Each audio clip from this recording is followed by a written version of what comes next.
The Kansas Jayhawks are sitting at 4-0. Can they keep up this momentum on the magical season they're having and become bowl eligible? We discuss next.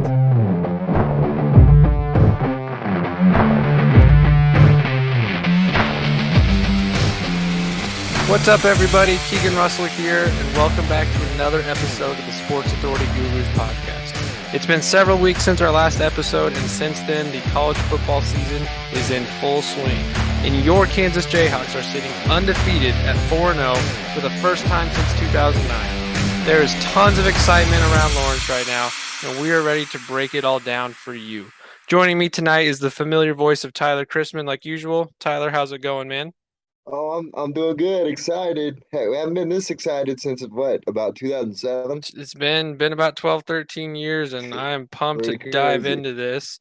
Joining us tonight as well, a special guest voice, my good friend Caleb Johnson. Caleb, welcome to the show. Keegan, thanks for having me. Ready to talk some KU football. Me too. So let's just jump in. Let's go back to this last weekend. KU Duke at home. KU pulls off another victory, increasing their win total to 4. Now, most odds makers started the season with KU going over under 2.5. And of course, we've already surpassed that with the fourth win. So KU beats Duke 35-27. Caleb, the main reason we want to bring you on tonight to talk with us is because you got to be there firsthand at a sold out capacity crowd at David Booth Memorial Stadium that we have not seen in years. So take us through what it was like being there on hand to witness the game, but also being there with a full capacity crowd. What was that like? And one, have you ever seen a full capacity crowd in your lifetime? I have. I'm one of the rare KU football fans who has gone to pretty much every home game for, I would say, the last 20 years.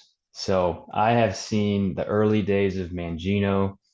I saw the end of Mangino, the 2 years we had Gill, I think it was three that we had Weiss, the four unfortunate years of Beatty, the experiment that was Les Miles, and now here we are in year two of Leipold. I want to say in the last 10 years of going to games that there has been two crowds like that. The first one was a few years ago against K-State, but it was a lot of K-State, and the team came out and played very poorly. I remember that game. And Keegan, I'll be honest, I'm not an emotional person, but being there at this game when the pregame routine happened and the team ran out on the field, I got emotional. It was just a lot to take in. And seeing the student section full, you never see that at a KU football game. That was special. So for those of us that are, much more KU basketball fans than football, how similar of a feeling do you think it was to like me, it doesn't matter who KU basketball is playing. When I go in Allen Fieldhouse and it's capacity crowd and the student section's rocking and the guys are on the court, I feel those same emotions you're talking about. Do you think it was similar to that, or is this a completely different experience because you've got 4 times as many people? I would say, even though it was, Duke, who's not a football power by any means, and not, what we weren't playing for the Big 12 championship. It wasn't a huge game, but it had the same feeling as a basketball game that would be a huge game. Like we were playing Kentucky or we were playing Baylor for the Big 12 championship. It had that same type of vibe to it, to where it wasn't just, hey, there's a bunch of people here ready to see a game, but like this is different. This is something people haven't experienced before. And there was a different level of energy and excitement.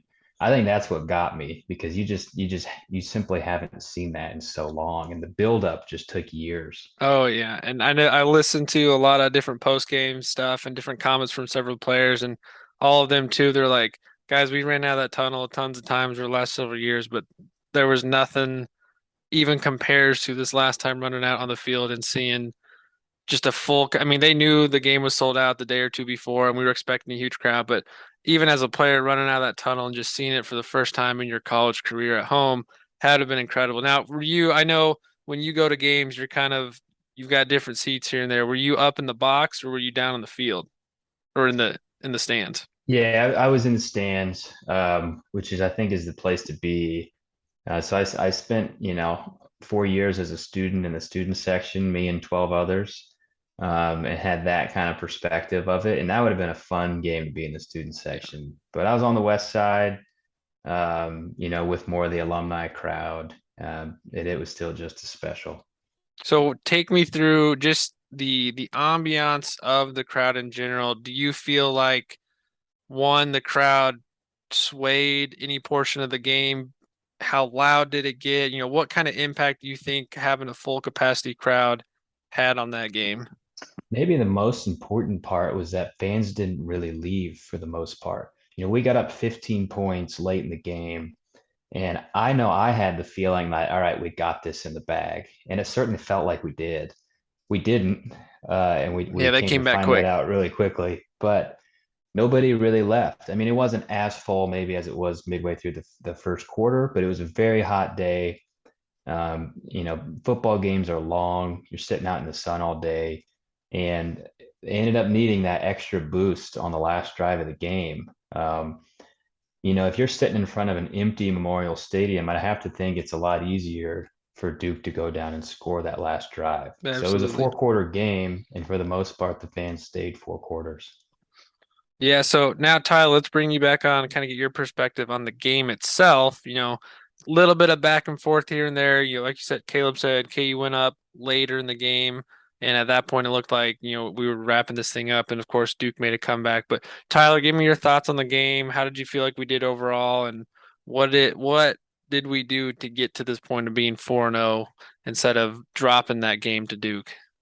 I think the first couple of wins we had, when we got down 14 to West Virginia and being down, they feel like they're never out of it. And so when Duke started coming back, I think they knew, that as long as they play their game, that they'll be able to hang on and get the win. And that comes down to coaching. I think Leipold's the perfect guy for KU, and he's got, the transfer portal with all those transfers. I think it's sped up the rebuilding process to where the guys are ready to play now. And now that they've experienced a little bit of success, they can see it and it kind of carries over from game to game. Yeah, I agree there. A lot of positive momentum that we're building on. I know a lot of talk earlier in the week in pregame was, is this the week that KU doesn't start out, down 14 early and digging that hole, even though they've proven they can come back from it. But can they take control from the game early and just kind of drive through it? So me, unfortunately, I was stuck at work, so I was catching bits and pieces of the game, and I went back and rewatched it all after. So I was able to see the whole game finally. But let's just jump into that big swing pass to the outside to High Shot, and he just breaks it. That was, I think it was what, 73 yards or something. Yeah, and And like I mean, that seven guy is tackles. like we've talked about this on Yeah, our season preview. That guy is a monster athlete, huge thighs, just bruiser. He comes at a point where Devin Neal comes out with an injury. High Shot comes in, doesn't seem to miss a beat, but what an impressive run. We've talked about how Highshaw has a lot of potential and honestly gets overlooked because of the hype with Devin Neal. But take me through, both of you guys, I'll ask you each of your perspectives, since Caleb, especially since you were there, but take me through that play, how key of a play it was, how important of a play it was, and what it took for Highshaw to break like 6 tackles on his way to the end zone. that guy is the hardest runner. I think he's got to be one of the hardest runners in college football. He just doesn't go down. He has a low center of gravity, and I don't know how many tackles he broke. It had to be 6 or 7. And I actually saw or heard, listened to the Spanish broadcast of that touchdown call. And if you haven't heard it, it's amazing because whoever the announcer was really got into it, and it just made it that much better. But I think Highshaw, his only problem was staying healthy, and now that he's been healthy, he's just shown what he can do.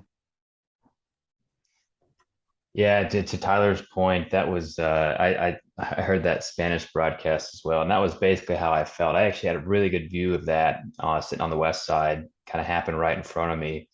And he's a fun player to watch because he doesn't go down on his own. And most football players aren't gonna just go down. But Hishaw has another gear in him where if you don't really bring him down, he's going to keep going. And there was I think one of the Duke secondary players, probably the second or third leading tackler, came in and approached him as if, oh, one guy got him, I'll kind of come in and wrap him up. and Highshot just shrugged right off of it and kept going. That was probably the peak of a crowd roar of that entire game. That was the most excited I got. I was jumping up and down, going crazy. I think that was actually really the turning point in the game because I believe it was 7-7 at the time. And we had looked good on offense, but we made a couple mistakes. Didn't punch in that first drive. But when we got that touchdown, I think people kind of took a breath and were like, "All right, we got this." There's a lot of game left, but that changed the momentum of the game. You know, those early drives where we didn't capitalize. It was good to get that one. Very impressive run, very impressive running back group, as we'll get into a little bit here more. So that game aside, KU 4-0, you know, everyone at the end of the game excited, thrilled. Everyone's anticipating we bump up into the top 25. Last week a lot of polls had us in the top 30, top 35. Unfortunately, KU fans were not ranked in the top 25 officially right now. Most of them, the AP poll has us sitting at 26. Unfortunately, right behind our annoying little brother K-State. In their defense, they pulled off a huge win against Texas. Even though they have a loss on their schedule, that bigger win against Texas is probably more impressive than our win against Duke. But some polls do have us in the top 25 as far as college football power rankings. One ESPN one has us actually at 24 right now. So we're right there. Whether we're 4-0 or we make it to next week 5-0 doesn't matter. KU football's a top 40 team, which is incredible to even say. So guys, just each of you kind of give me your take on this. What has KU done to get to this point to be 4-0? I think Tyler, you and I talked about at the beginning of the year when we did our preview show that we both kind of expected KU to fall somewhere between 3 and 4 wins. If anything, maybe 5 or 6 if they had a really, really big year or a couple games that they just sneak out. But KU has impressively started off 4-0, and these are not just wins they're barely squeaking by. Their offense is putting up numbers, putting up points. Defense is coming along, but the offense has looked like a juggernaut. So kind of walk me through each of you guys on your take on how KU's gotten to this point of already doubling their win total with the sky being the limit. Let's go over what is working on and off the field to get to this point, because I don't think any KU fan really expected us to be this good this quickly. We thought this would be maybe year 3 or 4 in the Leipold era, but it's happening year 2. So let's get into that. Caleb, I'm going to start with you. Well, yeah, I didn't have 4-0 coming into the year. I'm not sure anybody did. I think the buzzword that's thrown around a lot is culture. Um, you just say, well, he's changing the culture. They have a really good culture there. What exactly does that mean? What Coach Leipold's been able to do isn't just get the guys to believe that they can compete and play in the games, but he's gotten them to totally buy into the fact that you can't beat yourself in the Big 12. You can't go out there and make mistakes. You have to do the little things right. I think if you looked at our game against West Virginia made some mistakes and we didn't, and that was literally the difference in the game. If you go to Houston made some mistakes. We didn't, and we ran away with that game. Duke, actually, we did make a couple mistakes, but we had enough. So I think culture is really the first reason that we've gotten to this point this quickly. The second one, I'm going to throw out a name that I know hasn't gotten a ton of national publicity, but people around Lawrence know the name Andy Kotelnicki, our offensive coordinator. What that guy has been able to do in year 2, really the first year that he's been able to install the offense, I don't think anybody in the world knew that was coming. I mean, our offense is crisp, it's professional, it's multiple, it's balanced, and the defense never knows what's coming. And that's what's winning us these games is we just keep scoring and scoring and scoring. And it's fun to watch. Yeah, Kotelnicki has been super impressive. He's one that already is on short list for other coaching jobs. We're not going to get into that now. I think he strikes me as a guy that loves the role of being offensive coordinator and letting that genius mind take place. But he is taking Jalon Daniels and doing what I had hoped 10 years ago would have happened with Montel Cozart. Shift that offense to the guy you have behind center and shift your offense, put guys around him to work to his skill set. And the things he's been able to do with Jalon Daniels in such a short time has been beyond impressive. Daniels, his freshman year, we got a little bit of a glimpse of what he could do, but offensive line wasn't great. He didn't get enough time to do anything. Then last year with the back and forth with him and Bean, really didn't get to see him in a full capacity until the end of the year. So I agree with you there. I've been super impressed with the playmaking skills of Daniels and how he's been able to be utilized in an offense ran by Kotelnicki. I mean, KU has I liken it similar to some of the play sets the Chiefs run in the sense that they'll put the same formation out there and he's got 12 different plays off of it. And so even though you're seeing the same play lineup, you're seeing Luke Grimm run the same motion, it's a completely different play set and it's keeping the defense off guard. And then you mix in your running backs, and there's just so much to throw at the defense that you don't know who to stop. Who do you hone in on? And so I agree with you there. Super impressive with Kotelnicki and this offensive game plan he's going. So Tyler, what about you? What do you think's gotten us to this point so far? Oh, just to touch on a little bit of what you guys were talking about, I saw in an interview kind of right around when we hired Leipold and the staff that they asked Colton Nicky what his offense was going to be, and the word he kept using was multiple. And I think that's what you've seen is that you never know what is gonna KU's gonna do. There's so many different things he can run off the same sets that I think it's hard for defenses to key on. And then, of course, the jump from Jalon Daniels, like you were talking about, I don't think anybody saw quite the drastic change from him being a 17-year-old and running for his life because he had no offensive line to turning into, a Heisman candidate. And then you add that three-headed monster at running back, and even if it could be four if you get Kai Thomas in the mix, I think there's just so many weapons, and you've got the right guy there to utilize them that KU's offense is just hard to stop. Yeah, by far the offense is what's pushing it along. We've talked a little bit about how most of, or at least Tyler, you and I have talked about our concern this year was how long would it take the defense to gel and mesh together? Because there's so many new pieces back there, even though a bunch of them are experienced transfers, that it was still going to take a while. And, we've seen Lonnie Phelps be pretty productive early on. Craig Young's had an impact here and there. The safeties are still kind of a work in progress, some of them all mixing together. But that offense, man, they're still ranked a top 5 offense in college football. Jalon Daniels is top 3 in QBR. He's currently sitting at 6 in the Heisman race, which is just insane to think about a KU football player in the Heisman race.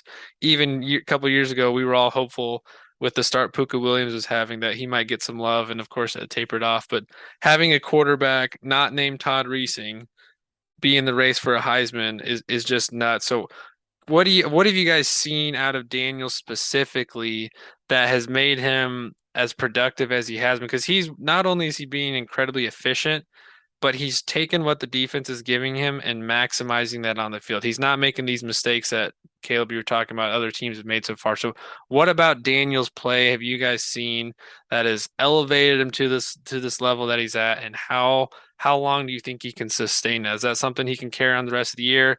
And if so, what does that look like for him moving forward as far as, the national spotlight starting to pay attention to him?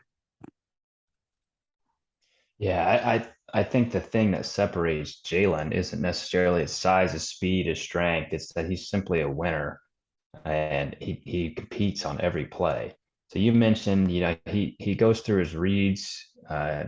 There's just a sense about him that he knows what he's going to do, and he's begging the defense to try to stop him. And so far, defenses really haven't. The thing that really impresses me about him is I don't know. I don't have the stats on this in front of me, but I don't know how many times he's thrown the ball away this year. Has to be less than 5. He's not a quarterback that goes through his first read and if it doesn't work out, scrambles and gets rid of the ball. I'll give you one example. There was a play in the game against Duke, maybe a second quarter, third quarter. I don't remember exactly when, but we did kind of a fake run to the left, play action bootleg back to the right. And the play was set up, I think it was for high shot to run that seam route over the middle that we had Torrey Laughlin score on in the Houston game. And the linebacker for Duke ended up blowing up Highshaw on the route, or else it would have been wide open touchdown. And you could tell when Jalon turned around on the bootleg, that's where he was looking, and it didn't work. and he immediately rolled back to his right and found a wide open Jared Casey, who ended up getting a nice 20, 30-yard gain. So he knows what his reads are, and if they don't work, he knows where to go next. And then you've seen what he does with his legs. If everything else fails, he can go run and get you 20 yards. Yeah, that's a perfect example that you just mentioned. I remember uh on my watching it on the replay, seeing that play, and that was one that even the commentators mentioned. And this leads me into the point I was just about to make. I think I've been most impressed with his ability to read the field. You know, I'm one that when you look at college football, it is far too many times where you can tell the play is scripted and that no matter what the defense is lined up in, no matter what the call on the field is, the cadence, anything like that, the quarterback hikes the ball and he's got his read predetermined.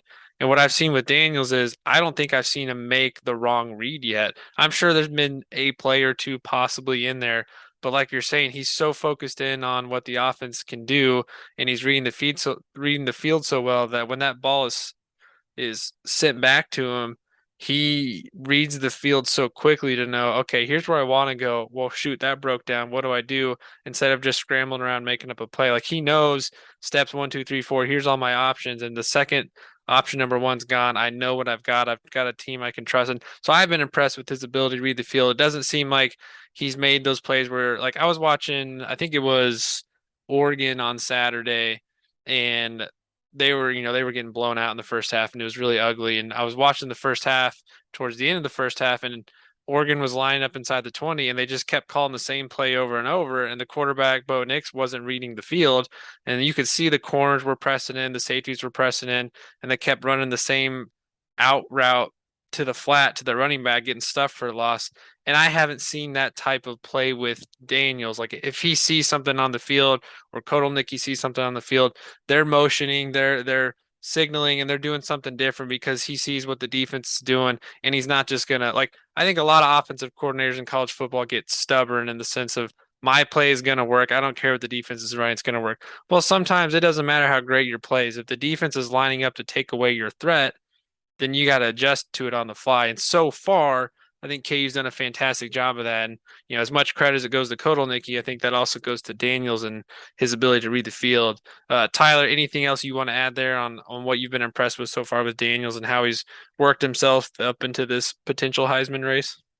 Just kind of going along with what you guys said, his decision making. I mean, he he just looks like he knows what he's doing, and in that offense, it's almost like a triple option, but more spread out. So he's got the ability to hand it off, throw it, and run it, and it seems like he makes the right decision every time. And if he keeps doing that, I think the sky's the limit because he can run, he can throw, he can hand it off, and he can even punt. Because he saw that pooch punt against Duke, that was pretty impressive. Yeah, they were talking about that on Rock Chalk Sports Talk today, that how he can do a little bit of everything. And I think we saw him do that last year or his freshman year too. Um, So the guy can do a ton. What do you guys think he has to do to continue to move himself into that top five Heisman race? And what does he have to do to sustain and supplant himself? Because I'm sure from the national media perspective, he's still on the outside looking in for guys like CJ Stroud, and Bryce Young because of where they play.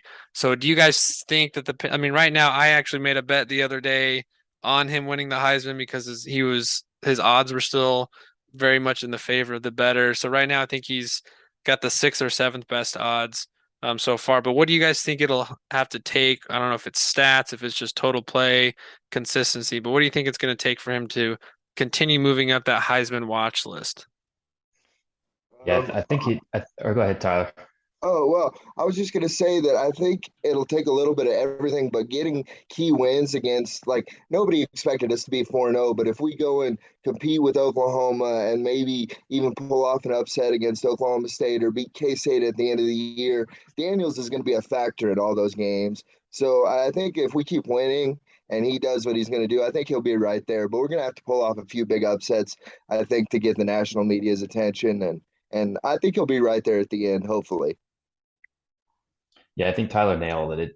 Unfortunately, what it's going to come down to is he's got to keep winning.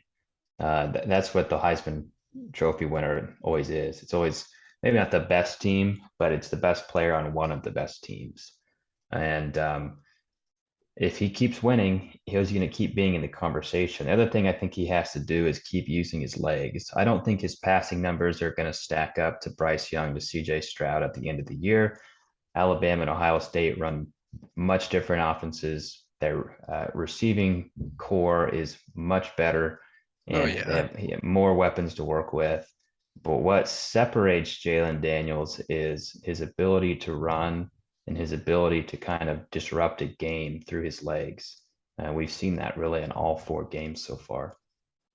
So speaking of wins, both of you guys said he's got to keep winning to move up that ladder board. And KU is still at 4-0. They're still on the outside looking in as far as getting bowl eligibility. So as we look at the schedule here, they got Iowa State this weekend, then TCU at home for homecoming. Then you've got at Oklahoma. I'm sorry. Yeah, at Oklahoma, at Baylor, home for Oklahoma State, at Texas Tech, home for Texas, and of course, finish up the year at K-State. So, one, give me your predictions, each of you, on how many total games they win to finish out the year, and then which games you think are most likely on the schedule that are winnable right now. Tyler, let's start with you. Well, I think we have a legit shot of being 6-0 going into Oklahoma. Iowa State, they're always good, but they don't have Brock Purdy. They're well coached with Matt Campbell. I think that'll be a tough game, but it's winnable. TCU looks good. But if we play like we do, I think we have a legit shot of being 6-0 going into Oklahoma. Anything can happen. And, I think these guys are competitive. And the more they see, we've had success, I think it's going to build. I think eventually, we'll get beat.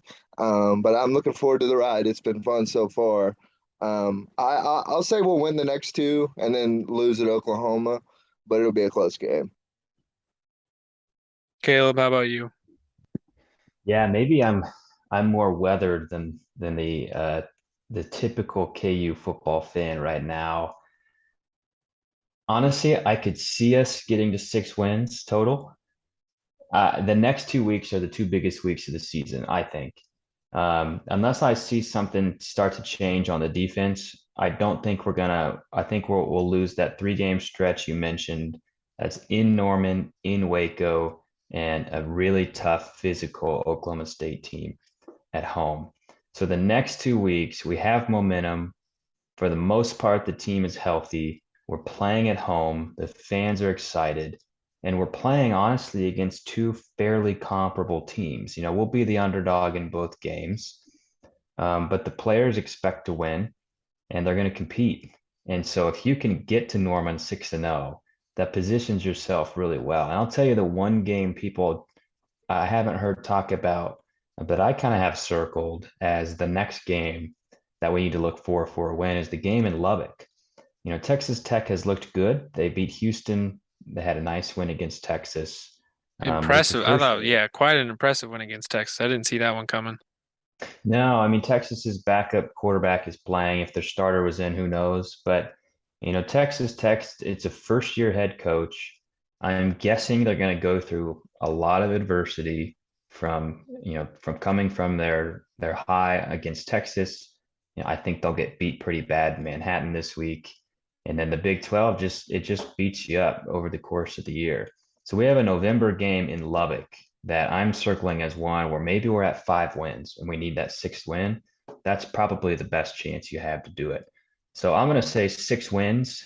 I'm not going to say which games will win, but I think the next 2 weeks are your best opportunities, and then that game in Lubbock as well. I'm not too far off from where you guys are.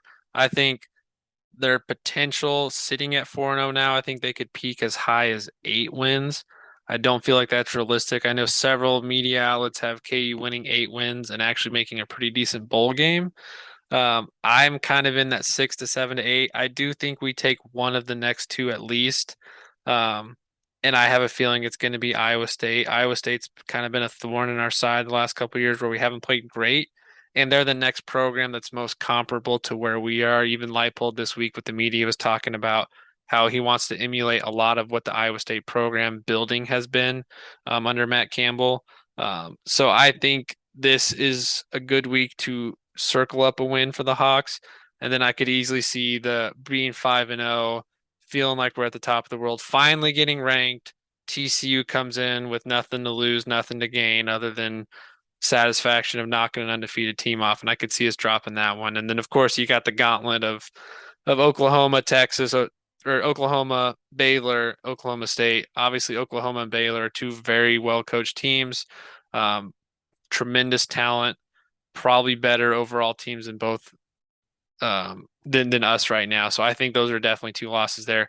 I at the beginning of the year told Tyler this. I want to go out on a limb and say KU pulls off the upset at K-State to finish off the year. So I had KU winning three Big 12 games this year, West Virginia being one of them, and then I had Texas Tech as the other, and then at K-State to finish off the year.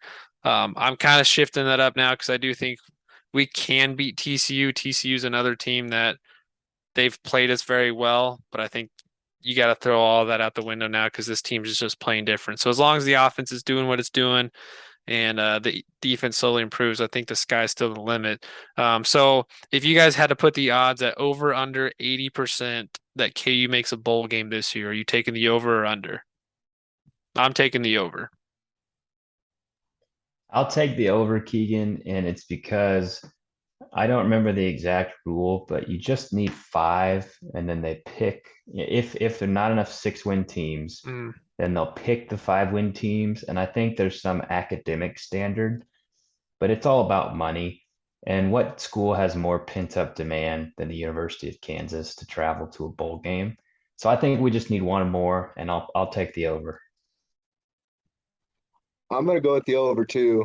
I think we'll get to 6 wins.